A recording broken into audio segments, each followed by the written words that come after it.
Hey, what's up, everybody? So the NBA regular season is approaching, and one of the teams I'm ready to watch this upcoming season is the Boston Celtics. It's time to see if Kyrie Irving was really the issue, or is it just the Boston Celtics being young individuals? Because everybody knows that the Boston Celtics was projected to make to the NBA Finals last year. Since they didn't make to the NBA Finals and fell very short of that, they blamed Kyrie Irving over the season and during the playoffs because they said he had terrible leadership. They said he was just a cancer to the team and he just didn't know how to be a good teammate. Even though there are a few veterans that spoke up for him, that was just what was going on. Even Terry Rozier came out and said it was hard playing with Kyrie Irving, but it is what it is. He's gone now. Along with losing Kyrie, they lost Al Horford. Al Horford fit in well with this team. He's obviously a center. You know, he was good at the post, he was good at pick and rolls, he could space the floor, and he could defend. His only struggle was grabbing rebounds because there was times when he was grabbing under 5 rebounds as a center. It's like, come on, man, you gotta do better than that. But other than that, he was a solid dude that just played his role. You always love veterans like that.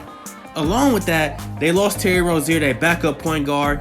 No, many people feel like he has the potential to be a starter in the league, and I agree with them.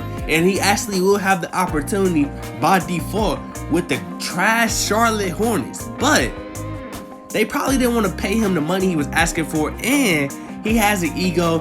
And considering what they just went through last season as a team, they just can't afford that type of energy anymore, so they let him walk. Then they lost Marcus Morris, a guy that fit in well for them. They just miss him. I don't know why he went to New York considering how they signed 4 power forwards. And then they lost Aaron Baines. So it is what it is. But when you look at their additions, the additions speak for themselves. They obviously upgraded, well, not upgraded, but they replaced Kyrie with Kemba Walker. So they didn't really lose out on too much. It's people out there that feel like Kemba Walker and Kyrie are pretty much the same player. There's people that feel like Kemba Walker is better than Kyrie Irving, but Kemba Walker is a good replacement. Enes Kanter is obviously just a fill-in. He's not bad, but he's not Al Horford. They get Romeo Langford, Carson Edwards. You know, the last 4 guys on the list are prospects. Romeo Langford and Carson Edwards are top-tier prospects. But when you look at Vincent Poirier, I'm going to talk about him because people don't know who he is. I didn't either until I did my research. But he's 7 feet. He's 235 pounds. He's mobile. He's fast for his size. He's good at the pick and roll on offense. And he's good at finishing at the paint, especially when it comes to oops. And I just like big men that could finish in the paint with some type of authority, man, because you're already big. You're basically looking at the rim. You might as well go hard at it, you feel me? Also, he knows how to cut to the basket. He has good awareness of when to do that. He can defend. He has a decent post game. He's capable of hitting the mid-range. I've seen him hit a mid-range as far as in front of the three-point line. So if he can build some type of consistency with that and just step at that three-point line, he'll be cool. He's got to translate all that to the NBA because he did all this stuff in French. You feel me? But other than that, I feel like they have plans for him. Considering that Enes Kanter is only on a 1-year player option type of deal, they gonna need somebody to step up in a year or two, and it might be Mr. Vincent. You feel me? Now, when you look at their 2019-2020 roster, they definitely still have some talent on their roster considering what they just lost. They still got Kemba. Well, they're going to have Kemba Walker as the leader. They still got Jason Tatum and Gordon Hayward and Jaylen Brown. They got some vets and some young guys. But when you look at the starting lineup, I see a talented unit that will lead their team to the top of the Eastern Conference. I don't mean number 1. I just mean like top 5. But I do have a few concerns about this lineup. Number 1 is Gordon Hayward. If Gordon Hayward continues to underperform, he got to go. I understand he came back from a gruesome injury last season after suffering that injury in the 2017-2018 season, but we can't keep making excuses for dude. He just went through a whole offseason. It's time to step it up mentally and physically. Now, good news is his teammates did say he's back to the same Gordon Hayward. He's going to shock the whole league, but remember, this dude is a 29-year-old veteran who's currently on his 3rd year of his max contract. They got to get their money's worth or get him out of here. The next concern I got for this team is Jaylen Brown and Jason Tatum because they are honestly going to determine how far the team goes this upcoming season. Because Jaylen Brown, he's entering his 4th season. He's on a contract year. Jason Tatum, he's on his 3rd season. It is important for both of these dudes to actually act like veterans and play some team ball. No more that individual selfish shit they was doing last year. These guys got experience now. It's no more excuses. They've been to the playoffs. They've been to the Eastern Conference Finals, Game 7. They got experience. They need to take that leap and show everybody why they were drafted top 5. And Jaylen Brown, he's playing for a contract. He won a max contract. Of course, the Boston Celtics are not extending him right now because that would be stupid. You feel me? So, it's important that he doesn't get sidetracked chasing money and actually focus on basketball, how he can get better and help the team.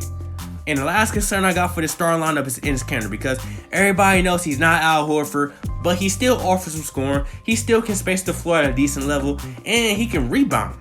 He can rebound better than Al Horford, but his defense is not the best, and his pick and roll defense specifically is garbage. You feel me? He was garbage when it came to pick and roll in Portland, especially in the playoffs. If he performed like that, they're not going to want him after this season, and they gonna be sick if he pick up that player option if they have to start him. But what I do like is what they bench got potential, because what it looks like is Marcus Smart. He's going to be the starting shooting guard. He's going to be the veteran leader. They also have Theis, who's going to be another veteran, experienced guy that can play the power forward position. And then they got Romeo Langford, who's going to run that second unit as the scoring option and many other things he can do. He's going to be able to develop on that second unit. Maybe he can, I'll get into that at the end. But you feel me? He's going to have time to develop on that bench. Same thing for Carson Edwards. He should get opportunities even if he doesn't start. And he will add, another scoring option to that bench. They just need to figure out who their backup big man is going to be, because, like I said, they need a defensive presence. They know that Enes Kanter is only there for a 1-year player option deal. So it's important for them to either develop Robert Williams, Taco Fall, or Vincent. I don't feel like saying his last name. Develop those guys. I expect Taco Fall to get some garbage time or receive some play time down the road in the season, because he's a project. They really got him off the waivers because he's just a big guy. Other than that, this team has talent. Even though Kyrie is gone, Kemba's the new man in charge. Leadership, teamwork, and chemistry will be the challenge this season and will determine how far this team goes. Now, the thing is, after this season, despite however success they have to take into consideration Gordon Hayward. Not Gordon Hayward. Jaylen Brown is going to be a free agent. Depending on how Jaylen Brown and Gordon Hayward perform next season, they might let Jaylen Brown walk. Because remember, this team is not rich. None of these teams are rich. They got Kemba Walker under max contract. They got Gordon Hayward under max contract. And they also just paid Marcus Smart some money. We don't even know how Romeo Langford go play next year. We don't know how Carson Edwards gonna play next year. You feel me? So it's interesting to see how they're gonna keep this team up. But that's something they're gonna have to worry about next offseason. You feel me? But pay attention to all those, because I guarantee you they're gonna try to get Romeo Langford popping in on the bench role. And if Jaylen Brown ain't taking that leap, they gonna let him walk.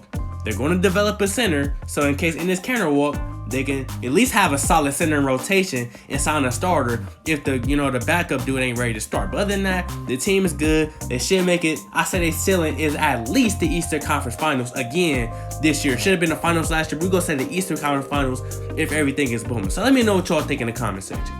How you feel about these Celtics? I'm a Cavs fan. I'm not a Celtics fan, but I'm just ready to see what's up with these dudes. You feel me? So let me know what y'all think. Like, comment, subscribe. I got more content coming soon.